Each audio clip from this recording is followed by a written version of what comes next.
Bien-aimés dans le Seigneur, je vous salue dans le beau et précieux nom de notre Seigneur et Sauveur Jésus-Christ. Avant de commencer, j'aimerais de vif cœur remercier tous ceux qui, d'une manière ou d'une autre, sont un soutien pour nous dans ce ministère, par leurs dons, par leurs prières, par leur présence, par leurs moyens financiers. Vraiment que le Seigneur vous bénisse abondamment. Nous abordons le thème de ce jour qui est « Que ta lumière luise devant les hommes ».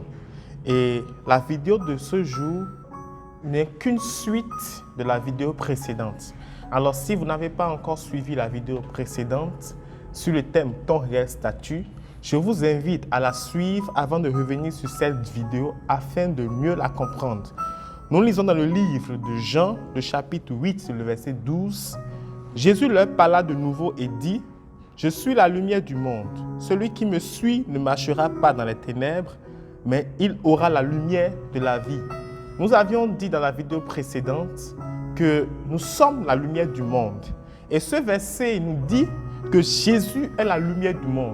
Ainsi, pour avoir cette lumière en toi, il faut que celui qui est lumière depuis les temps anciens habite en toi. Et c'est Jésus, la lumière du monde. Tu ne peux être lumière si tu n'as pas la personne qui est lumière depuis toujours, si tu ne l'as pas encore accepté dans ta vie. Et ainsi, j'aimerais t'inviter ce jour à donner ta vie à Jésus-Christ. Donne ta vie à Christ, ainsi il habitera en toi. Si tu n'as pas encore fait une rencontre personnelle avec le Seigneur, je t'invite à donner ta vie à Jésus.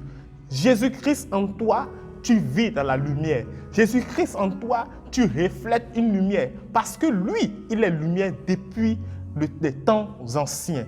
Et ce n'est pas le fait d'aller à l'église, ce n'est pas le fait de suivre les gens pour aller à l'église qui dit que tu as accepté Jésus-Christ dans ta vie.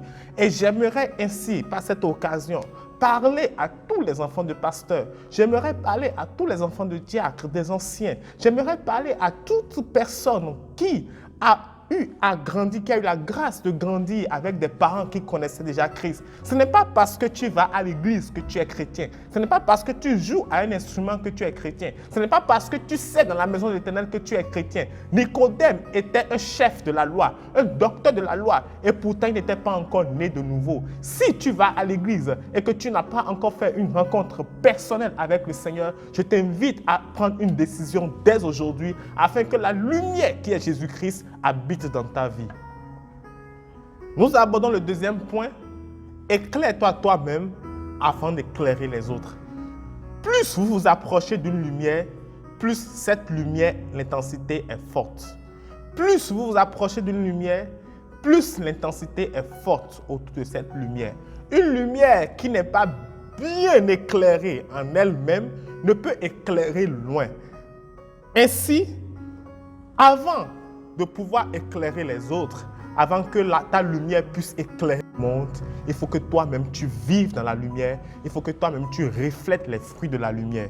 Et la Bible nous dit dans le livre de Éphésiens, le chapitre 5, le verset 9, « Car le fruit de la lumière consiste en toutes sortes de bonté, de justice et de vérité. » Le fruit de la lumière consiste en toutes sortes de bonté, de justice et de vérité. On reconnaît un manguier par ses fruits, qui sont les mangues. On reconnaît un papaynier par ses fruits, qui sont les papayes. On reconnaîtra que tu es lumière par les fruits, qui sont la bonté, la justice et la vérité. Le problème de nos jours, c'est que nous refusons de vivre dans la bonté. Nous refusons de vivre dans la justice. Nous refusons de vivre dans la vérité. Nous nous mentons à nous-mêmes et nous voulons que les gens voient en nous la lumière que nous sommes, ce qui n'est pas possible. Tu ne peux pas être épine et vouloir qu'on recueille de ta vie des bonnes herbes. Tu ne peux pas être épine et vouloir qu'on recueille de ta vie la joie. Ce n'est pas possible. Pour que ta vie puisse refléter la lumière, il faut que tu cultives les fruits de la lumière qui sont la bonté, la justice et la vérité. Le dernier point que nous abordons, il faut que les hommes voient tes bonnes œuvres. Et nous lisons ceci dans le livre de Matthieu, le chapitre 5, le verset 16. « Que votre lumière luise ainsi devant les hommes, afin qu'ils voient vos bonnes œuvres et qu'ils glorifient votre Père qui est dans les cieux. » On ne peut allumer une lumière et la mettre sous un boisseau, la Bible dit, quand tu allumes une lumière, il faut que cette lumière éclaire. Il faut que tu la mettes, sur, dans la maison au-dessus, une tente pour que cette lumière éclaire. Ainsi, pour que ta lumière luise devant les hommes, c'est par tes bonnes œuvres, c'est par tes bonnes actions. Vis dans la joie, communique la paix, fais le bien autour de toi, souris à la personne que tu rencontres le matin, souris à la personne que tu rencontres le soir, souris à la personne que tu rencontres dans l'après-midi. Ton simple sourire, c'est une bonne œuvre que tu communiques. Que le Seigneur vous bénisse, qu'il vous donne et qu'il nous donne de vivre dans la lumière qui est Jésus-Christ. Au nom de Jésus-Christ de Nazareth. Père éternel, je prie, Seigneur, afin que tu convaincs le cœur de toute personne qui nous suit en ce moment, que tu donnes à chacun de vivre dans la lumière. Et pour cette personne qui veut faire une rencontre personnelle avec toi, Seigneur, je prie, Seigneur, que tu te révèles au nom de Jésus-Christ de Nazareth. Amen. Je veux marcher comme tu es.